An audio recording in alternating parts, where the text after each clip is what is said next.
ओम गम ओम श्री गुरु शरणम.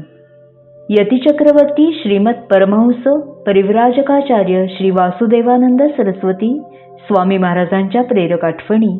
लेखक श्री आनंद स्वामी. आजचा दिवस 14वा. श्री सद्गुरुराये कृपा मज केली. आईला आणि पिताजी श्री तात्याजींना साष्टांग नमस्कार करून 9 वर्षाच्या श्री नानांनी त्यांचे आशीर्वाद घेतले. घरच्या देवांना वंदन केलं. ते आपल्या आसनावर येऊन बसले. नानांनी आपल्या डाव्या हाताला प्रदीर्घ काळ मंद मंद तेवत राहावं म्हणून पाण्याच्या पातेल्यात ठेवलेल्या तुपाच्या दिव्याला प्रज्वलित केलं. धूप घातला. श्री गुरुचरित्राच्या पोथीला वंदन केलं. श्री नानांच्या उजव्या हाताला उत्तरेकडे तोंड करून ठेवलेल्या श्री सद्गुरूंच्या आसनावर भस्म, गंध, फूल हे सर्व काही अर्पण केलं. गहीवरून माथा टेकला आणि त्यांनी संकल्प केला. हे अनंत कोटी ब्रह्मांड नायक राजाधिराज योगीराज भक्त काम कल्पद्रुम भक्ताभिमानी सकल गुणमंडित राजराजेश्वर सद्गुरू महाराज, या बालकाला सुसह्य होईल असं आपलं प्रत्यक्ष प्रेरक प्रसन्न दर्शन देऊन अनुग्रहासह लवकरात लवकर कृतार्थ करावं आणि ठेवावं. माझ्या गुणदोषांचा, शिक्षणाचा, पात्र अपात्रतेचा जराही विचार न करता मला पोटाशी घेऊन कृपांकित करून धन्य धन्य करावं आणि ठेवावं. यासाठी श्री गुरुचरित्राची मी आरंभिलेली वाचनसेवा निर्विघ्न, समृद्ध, मंगलमय, आनंदमय, सात्विक, सुंदर करावी आणि ठेवावी. या शरणागताला अभय द्यावं. श्री नानांनी पोथीचं पहिलं पान उघडलं. पुन्हा पोथीवर मस्तक ठेवलं आणि वाचायला सुरुवात केली. ओम श्री गणेशाय नमः. श्री सरस्वत्ये नमः. श्री गुरुभ्यो नमः. श्री कुलदेवताय नमः. श्रीपादवल्लभ श्री नृसिंह सरस्वती दत्तात्रेय सद्गुरुभ्यो नमो नमः. ओम. अगदी समरसून भावपूर्ण वाचन केलं. वाचन समाप्तीनंतर ग्रंथपूजन, मंगलारती, प्रसाद अर्पण केला. श्रींसाठी ठेवलेल्या आसनासमोर गाईच्या दुधाचा नैवेद्य अर्पण केला. साष्टांग नमस्कार केला. आई वडिलांना वंदन केलं आणि वस्त्रांतर करण्यासाठी ते माझघरात आले. पहिला सप्ताह संपन्न झाला.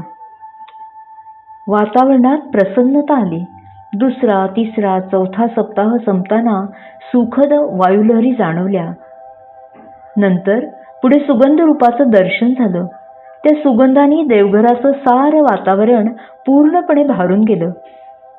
कलियुगात श्रींचं वायुरूपाने, सुगंध रूपाने आणि प्रकाश रूपाने दर्शन होतं त्याची जाण आली. 5व्या सप्ताहात श्रींच्या आसनाभोवती प्रकाशलहरी जाणवल्या. श्री नानांचं पूर्ण समाधान होत नव्हतं. जीवाची नुसती घालमेल होत होती.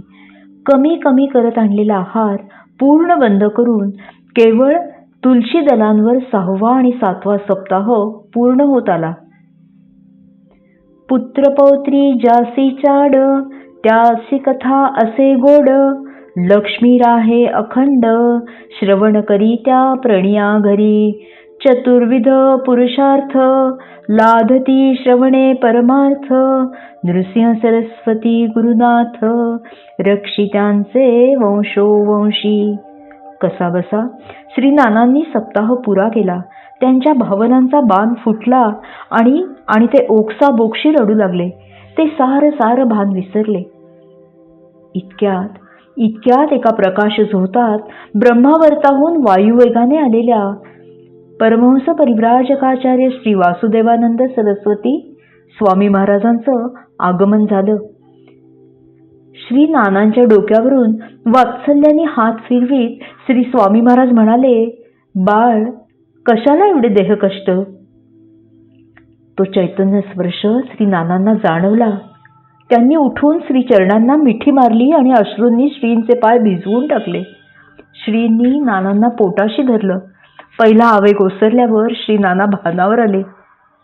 श्री तात्याजी, लक्ष्मीबाई ही गुरु शिष्यांची अपूर्व भेट या दोघांनी पाहिली आणि त्यांना आसमान ठेंगणं झालं. श्री नानांनी यथासांग थोरल्या श्री स्वामी महाराजांची पूजा केली.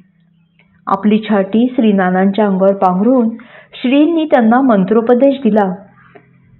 आपला वरदहस्त श्री नानांच्या डोक्यावर ठेवून त्यांना धन्य केलं.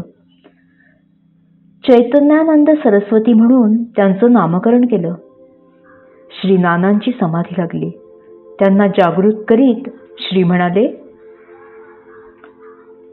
लोकोद्धाराचं काम करायचंय ना, जागा हो वत्सा, जागा हो. श्री नानांनी श्रींसमोर ठेवलेल्या गाईच्या दुधाचं ताक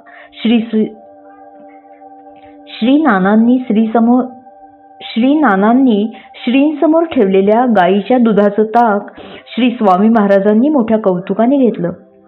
पुन्हा एक वार श्री नानांना जवळ घेतलं आणि श्री स्वामी महाराज क्षणार्धात अंतर्धान पावले. 1904 साली कार्तिक पौर्णिमेला हा अनुग्रह सोहळा संपन्न झाला. तेव्हा श्री नाना केवळ 9 वर्षाचे होते. श्री नाना महाराज तराणेकर हे परमहंस परिव्राजकाचार्य श्री वासुदेवानंद सरस्वती स्वामी महाराजांची अगदी बालपणीच कृपा लाभलेली श्री दत्त संप्रदायातील एक महान विभूती आहेत. श्री गुरुदेव दत्त.